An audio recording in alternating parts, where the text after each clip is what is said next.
வைக்கணும்.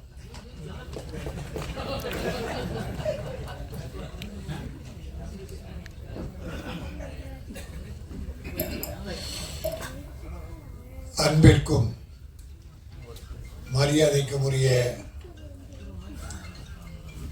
இந்த பாய் படத்தின் தயாரிப்பாளர், கதாநாயகன்,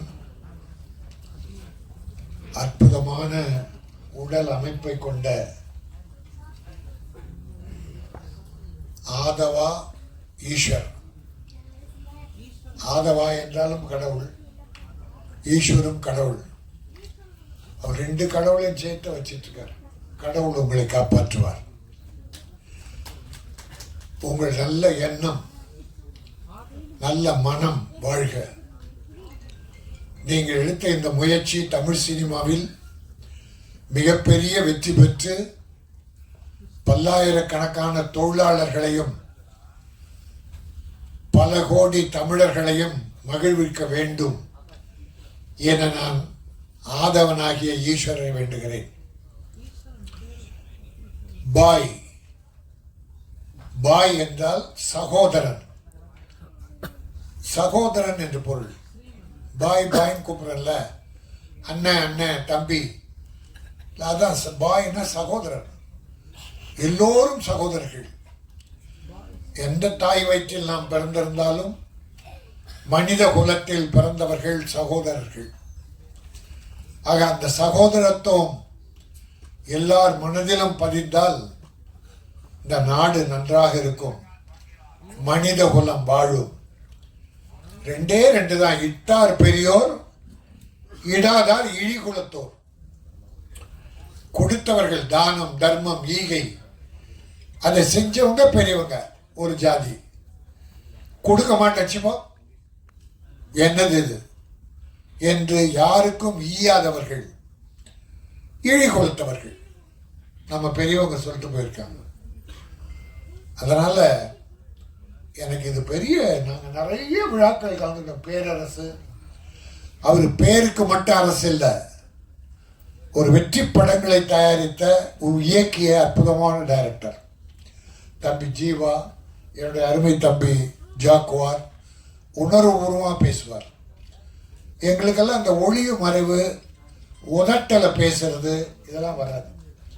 என் தம்பி சுபாஷ் எவ்வளோ பெரிய விஷயங்களை சொன்னான். உடுமலை நாராயண கவி அவர்கள் போற்றி வணங்கியவர் கலைவாணர்.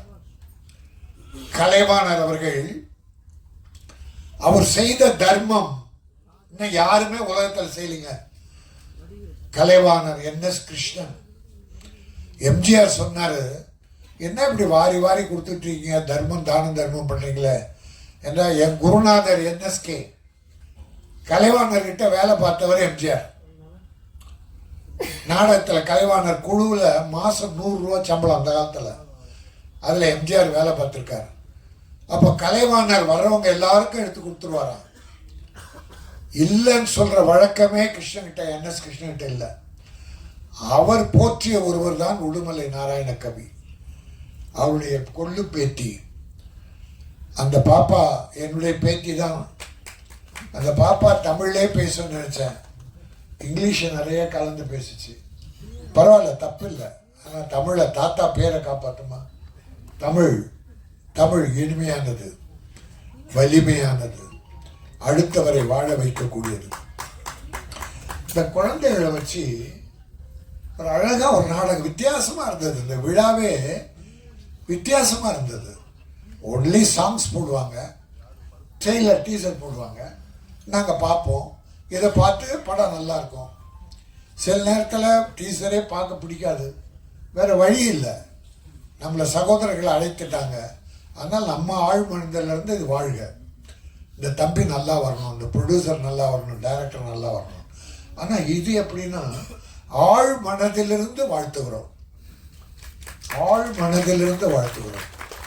எடுத்துக்கிட்ட விஷயம் சாதாரண இல்லை. அடுத்தவனை கெடுக்காதே.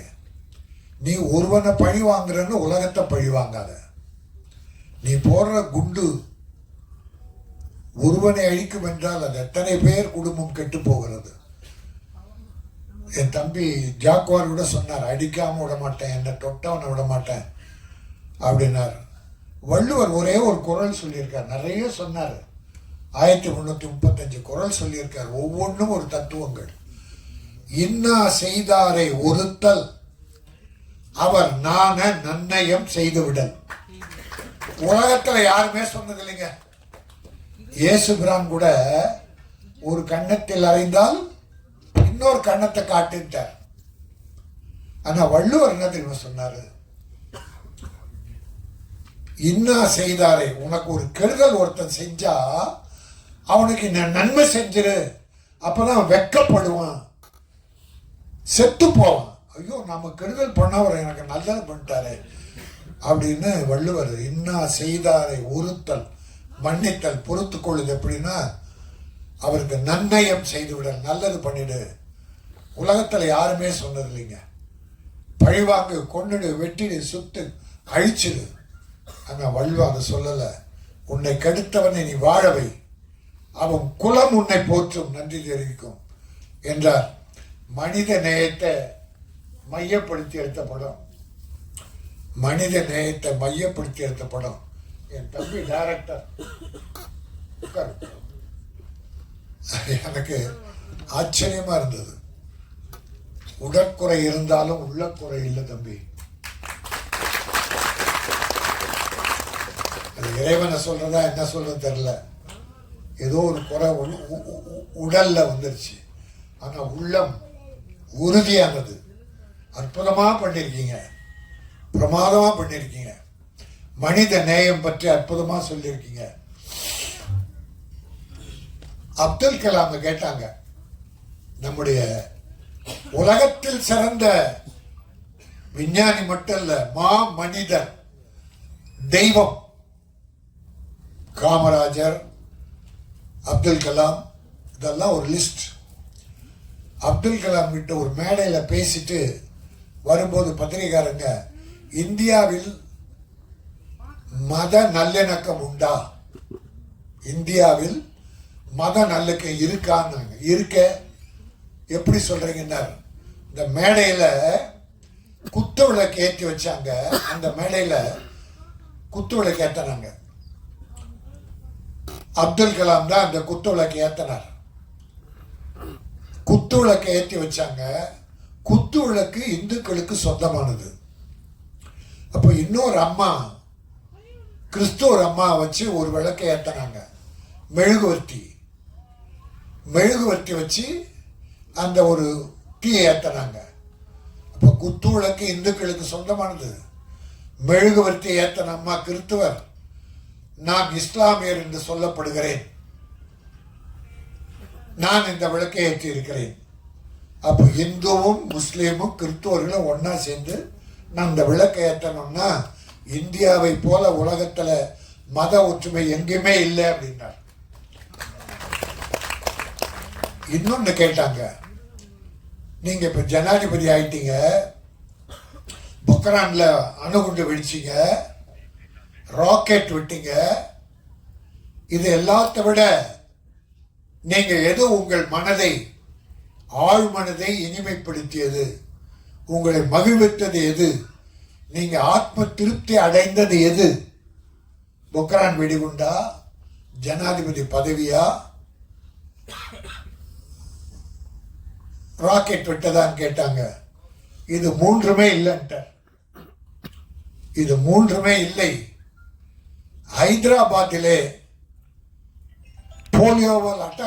போலியோவால் பாதித்த குழந்தைகள், பல குழந்தைகள்ல ஒரு பெண் குழந்தை அந்த நடக்க முடியாம ஒரு 4 கிலோ வெயிட் உள்ள ஒரு இரும்பு உபகரணம் செய்து காலில் மாட்டி அந்த குழந்தை நடக்க முடியாம இழுத்து இழுத்து இழுத்து நடந்திருக்கு.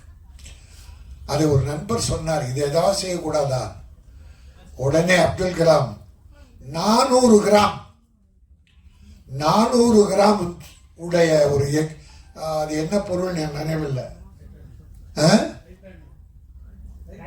ஏரோப்ளேன் பறக்கிற மெட்டல், அந்த அதுல 400 கிராம் உள்ள செஞ்சு குழந்தை ஈஸியா நடக்க, சிரமம் இல்லாம நடக்க செஞ்சேனே, அதுதான் என்னை ஆத்ம திருப்திப்படுத்தியது, அதுதான் நான் செய்த உலக மகா சேவை என்று. அதுதான் மனித நேயம். ஆக அப்துல் கலாம் போன்ற மனிதர்கள், காமராஜர் போன்ற மனிதர்கள் இந்த நாட்டில் பிறக்க வேண்டும், மீண்டும் மீண்டும் பிறக்க வேண்டும். ஆக இந்த படம் மிக அற்புதமான ஒரு தத்துவத்தை, மனித நேயத்தை மக்களுக்கு சொல்லியிருக்கிறது. இது வெற்றி பெறும். இப்படிப்பட்ட படங்கள்லாம் 100 படம் வந்தாலும் ஒரு 5 படம் தான் வெற்றி பெறுது. பெரிய படங்கள் வேற, அது கலெக்ஷன். வெற்றி படமா என்பது வேற. பட் இந்த படம் மிகப்பெரிய செய்தியை உலகத்துக்கு சொல்வதாலே இது நிச்சயம் வெற்றி பெறும். இந்த ஹீரோ, வில்லன், நடிகர்கள் செலக்டிவா அற்புதமா டைரக்டர் போட்டிருக்காரு. வேலை பிரமாதமா வாங்கியிருக்காரு. எடிட்டிங் நல்லா இருக்கு, ரெக்கார்டிங் நல்லா இருக்கு, கேமரா பிரமாதம். அற்புதமா ஒரு நல்ல படத்துக்குரிய அத்தனை தகுதியும் இந்த படத்தில் பார்த்தேன். ஆகவே இந்த படம் நிச்சயம் வெற்றி பெறும். உங்க வாழ்த்துக்கள். இவ்வளோ ஒரு பிஸியான நேரத்தில் ஹீரோவுக்கோ டைரக்டருக்கோ நட்புக்கோ வந்து உட்கார்ந்து வாழ்த்திக்கிட்டு இருக்கீங்களே, உங்களுடைய நல்ல மனமும் சேர்ந்து இந்த படத்தை பெரிதாக வாழ்த்தும் என சொல்லி, இந்த படம் பாய் சகோதரா, இயக்குனரே வாழ்க, ஹீரோ வெற்றி பெற, தயாரிப்பாளர் வெற்றி பெற, ஸ்ரீ இனியா உடுமலை நாராயணகவி மாபெரும் கவிஞருடைய கொள்ளு பெற்றி நீங்கள் அடுத்த படம் எடுக்க வேண்டும். அதுக்கு இந்த படம் வெற்றி பெற்று அந்த படம் வரும். அடுத்த நல்ல படங்களை, இன்னும் நல்ல படங்களை எடுக்க வேண்டும் என்று சொல்லி, கமல்நாதன் புவன் குமார், டைரக்டர் ஆதவா ஈஸ்வரன், ஹீரோ, அத்தனை பேருமே வெற்றி பெற்று இந்த படம் மேலும் படங்களை நீங்கள் தயாரிக்க வேண்டும். தமிழ் சினிமாவை வாழ வைக்க வேண்டும். தொழிலாளர்களுக்கு வாழ்வு தர வேண்டும் என சொல்லி விடைபெறுகிறேன். நன்றி, வணக்கம்.